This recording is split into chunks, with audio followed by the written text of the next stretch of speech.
What I'm going to do here is I'm going to go ahead and exit the temple because the reward from the stray fairy is actually really, really good for this temple. So I'm going to go ahead and get that now. I know I'm kind of wasting time here from cleaning the temple, but I honestly do not care. This is a very important thing to do, if you ask me. So, let's exit the temple. Okay, why can't I... Okay, there we go, finally.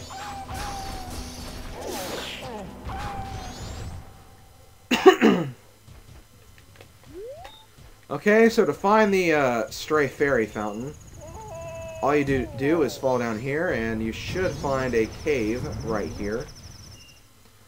And this cave is where the stray fairy fountain is. So let's go over here. The stray fairies will join up with the other fairies, and voila! The great fairy of power. Or is it wisdom? Or is it courage? I don't remember. Oh, wisdom, okay. That makes sense. Actually, no it doesn't, because I believe green is Feror's power, and Feror represents the Triforce of Courage, so not really sure why this is the Fairy of Wisdom. But anyways, our reward from this fairy is our magic meter actually gets extended, so now we can use more magical attacks. And as a Goron, we can actually roll for longer, so that is a very, very good power to have. Would I swear by it? Almost, actually. Okay, here I am, back at the top of the temple. All I gotta do is fly over here, and we can fight the second mini-boss. I wonder who it could be. Oh, wait a minute, it's the same mini-boss we fought earlier, only with more panels and a bigger room. How very exciting. Not. Okay, so the same rules apply here. Just wait for Wizrobe to appear and then shoot him. Technically, you could use fire arrows for this, but I've honestly never really noticed much of a difference between the normal arrows and the fire arrows in terms of doing damage. Maybe against normal enemies, but not really against mini-bosses, so if anyone knows for sure if the damage is greater against this boss, then go ahead and leave a note in the comments, although I really don't think it matters that much. I mean, it's not a very hard boss. I mean, come on.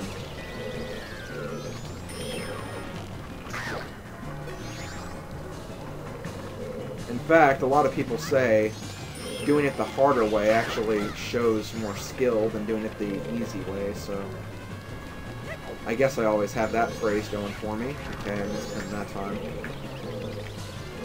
Oh, okay, he's right there. And he is dead.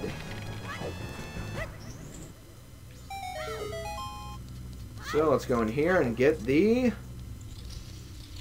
boss key. Alright.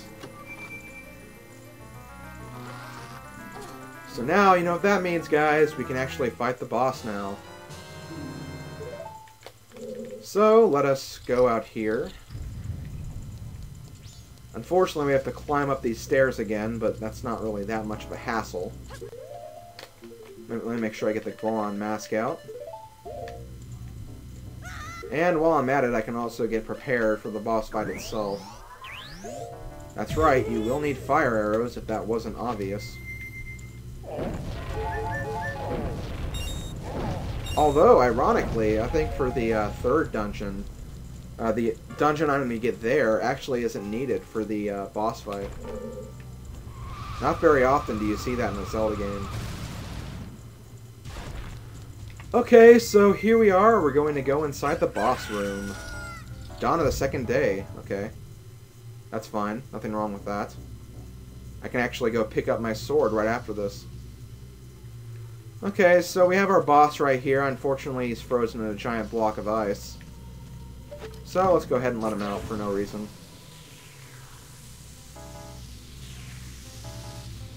Say hello, too.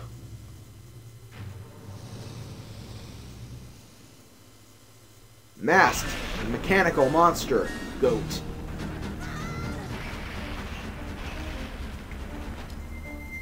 Okay, so for this boss fight, Goht is just going to be running around the stage, so the best way to catch up with him is obviously to use the Goron, so that is just what we're going to do.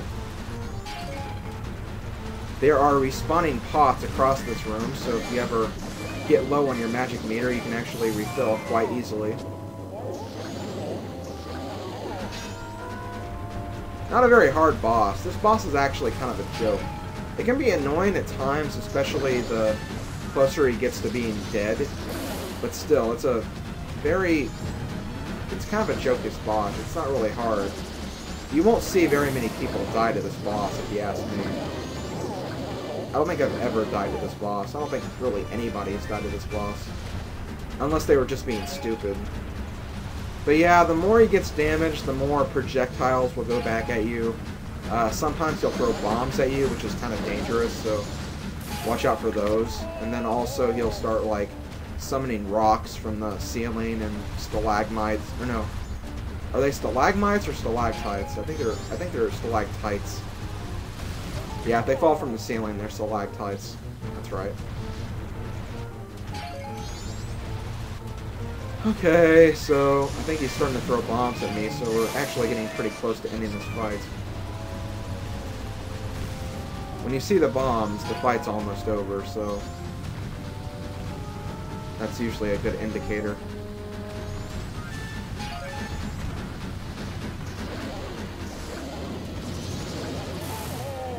Okay, come on, come on. Ah, come on. You probably only need one more hit, too. The most annoying thing in this fight is probably the random balls of electricity he'll throw at you. But again, not a very hard fight. Like, I think he's literally dead in one more shot. Yep, I was right. So, ironically, we don't actually kill him. He just runs into a wall and summons a bunch of rocks that bury him and kill him that way. But I'm not complaining. Because Goht is dead. Now watch, I'm going to have a bunch of comments with people saying, it's pronounced Goht, not Goat. Jeez, everyone made such a big deal about the whole Sonata thing. I can't understand why. It's a very insignificant pronunciation mistake, and people acted like I committed World War III or something. Okay, so we got Goat's remains, and we've beaten the second dungeon, but unfortunately we're not through yet.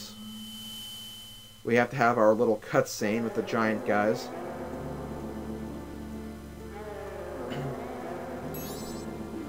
What exactly are all of you?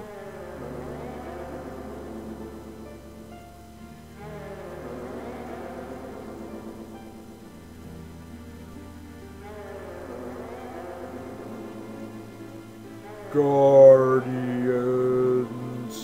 Guardians? Okay. They are apparently guardians, so you're protective gods. That's why they're in the temples.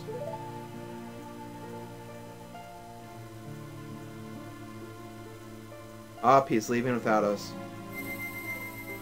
We have so many questions, and they won't answer them for us. But anyways, once we beat Snowhead Temple, the cold winter air and the cold winter weather that has surrounded Snowhead for many, many months now is actually now subsiding. And everything is melting. Everything! It looks like we did our work here. We did our work.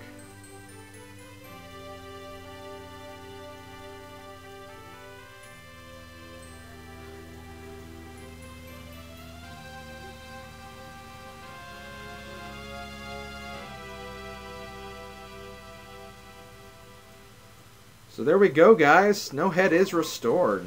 Alright.